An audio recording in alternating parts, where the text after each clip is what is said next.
This starts the part 2 reading of Castle Diary, the Journal of Tobias Burgess. February 6th, Tuesday. Back to schooling this day. Sitting in the cold, keep fair freeze me to the bone. So when lessons were ended, I slipped into the kitchen. While thawing in its warmth, I watched a kitten lad making pie shells, which he did call coffins. Not many minutes had passed before cook espied me heating myself by the bread oven. He asked my business there, and when he learned that I had no task, said, "There is no room in my kitchen for useless bodies," and set me to copying from a pile of recipes that he had. They were much splattered, and a few even smelled of the dishes they described. Some were most strange, especially a salad made with cock's combs and hen's feet. For writing on, cook gave me some old scraps of parchment. Many had to be scraped clean before I could use them again. February 13th, Tuesday. Before lessons, I went again to warm myself in the kitchen and watched while cook made bread. He and his helpers start work before dawn, and the kitchen was a busy, bustling pace. Cook mixes water and flour with barm. This last stuff he gets from the brewist in the village, who calls it yeast. His work is to make ale for the castle, and as it brews, she scopes off the barm that floats on the top as foam. This barm forms bubbles that swell the dough, making the bread light. Cook kneads the dough in a throw made of the hollowed out half of a tree trunk, then shapes it into loaves and leaves it to rise.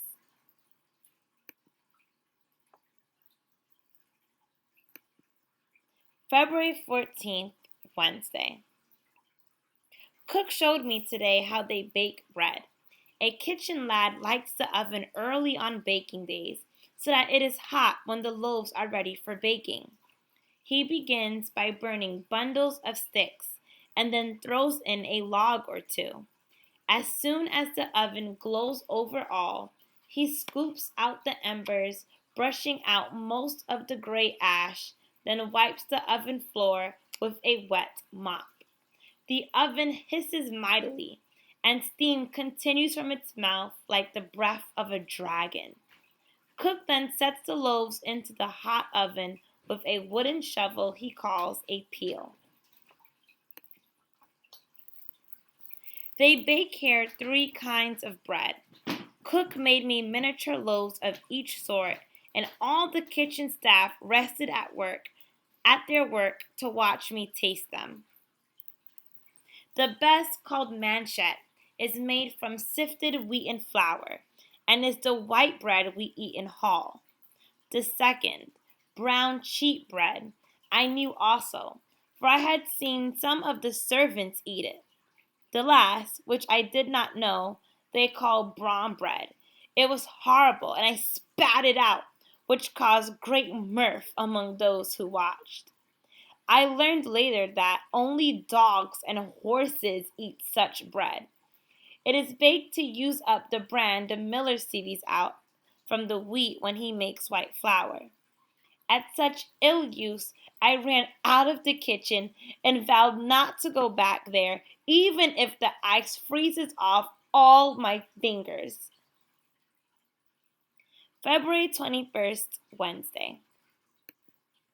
Tomorrow I am to spend the day at the butts, which is what they call the archery targets here, and must do so in the company of the constable.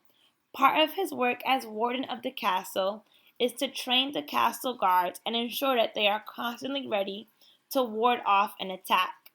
To this end, he and his men practice their fighting skills as often as the weather and their other duties will allow.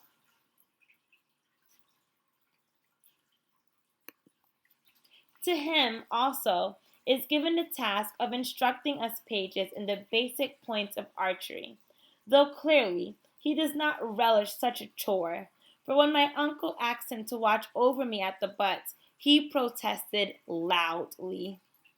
He said that I was old enough to look after myself, which is true. But my uncle silenced him, saying, "Hush, man, 'tis just for one day. Once he has the hang of it, he can practice without your help. But this is my brother's only son. What say he if the lad be spiked with an arrow on his first day at yonder butts?" February 22nd, Thursday. This morn, the constable and I ventured out together to the butts beyond the north wall, each of us pretending that we were alone. At home, I have a bow which father fashioned for me, but when I saw what they were, when I saw what they call here a boy's bow, I knew mine was but a toy. My new bow is made of yew wood, and is as tall as me, straight as an iron rod. It is almost as stiff. To bend it and fit the strings takes all my strength. My arrows are the perfect twins of those the castle guards use, but done in miniature.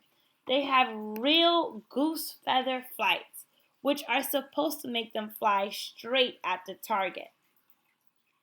Oftener, though, my arrows fly elsewhere when I let go the bowstring. I had thought that my practice with arrows in the orchard at home last summer might be some help to me in this new endeavor, but I am by far the poorest archer in the castle. March 3rd, Saturday. Have been neglectful of my journal of late, for studies and other tasks fill the daylight hours, which when it is light enough to write. I made this entry in school while I did pretend to be studying my numbers. At the butts yesterday, one of the archers showed me why his kind are so feared by our king's foes. With bow in hand, he stood before a tree with a trunk thicker than my chest. He pulled back the bowstring until the vein stood out upon his face, and when he loosed the arrow, its head passed clean through the tree trunk and pierced the other side. Seeing this, the other archers jeered that he was showing off, and four more of them repeated his trick. But then, when he let fly 13 arrows in a minute, none took up his challenge to better him. March 9th, Friday. Practiced archery again today. This time I was much better, and I pulled the string right back. But when the constable saw this, he gave me a bigger bow. So once again, I am the castle dizzard at the butts. Of 12 arrows I shot with my new bow, only 4 hit target, while 7 fell on grass. One killed a sparrow in flight. Those watching cried, "Hail!" and clapped. So I bowed low to them and said, "Not that 'twas but a fluke." March 11th, the Lord's Day. With much ceremony, a special dish was placed before me at dinner today. Baked on a skewer was the bird that I had shot. Cook, whose justice was, called it sparrow a la arrow, and though there was scarce a mouthful of meat on the bird, it tasted well. March 12th, Monday. This morn I overheard my uncle say he was to visit the castle armory to see about some small changes to his helm. He wishes it to weigh less heavy on his head, yet better protect him at the jousts. Of this tournament I knew nothing, but I begged his leave to accompany him. In my excitement I quite forgot myself, and began to say, "Uncle, tell me more about," for I desired most keenly to learn of these jousts. But then I remembered my manners, and blushing began anew. "My lord, if it pleases you, pray tell me more about the tournaments." This made him laugh, and he spoke freely about it, saying that the jousts are to be held as usual on St. George's feast day, so I must wait 6 weeks. Within the armory, they make and mend all manner of weapons as well as armor. But the noise of hammering and the heat from the furnace in which they softened the metal were so great that they made my head whirl. 'Tis certain the sound has made the armorer and the smith and their apprentices as deaf as beetles. For to make myself heard, my uncle had to bellow like a braying ass. February, March 16th, Friday. My cousin Beth has sewed me a shirt of Egyptical cotton. I have never before had such dainty garb.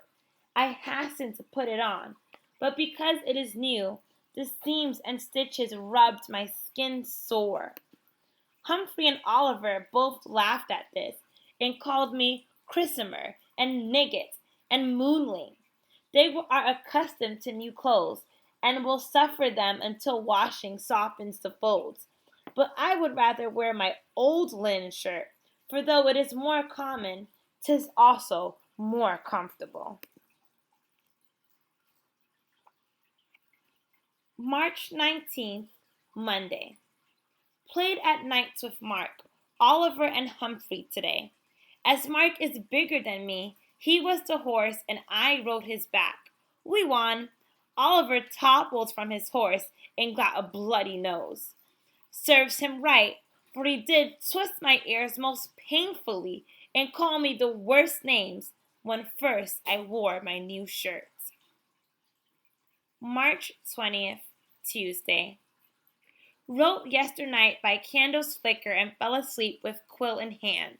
When I awoke, the candle had set the pages alight and would have burned my straw mattress, or worse, if Humphrey had not smelled smoke and beat out the flames. This morning, Chaplain likewise beat my backside to teach me care with candles, he said. Ate saltfish again today.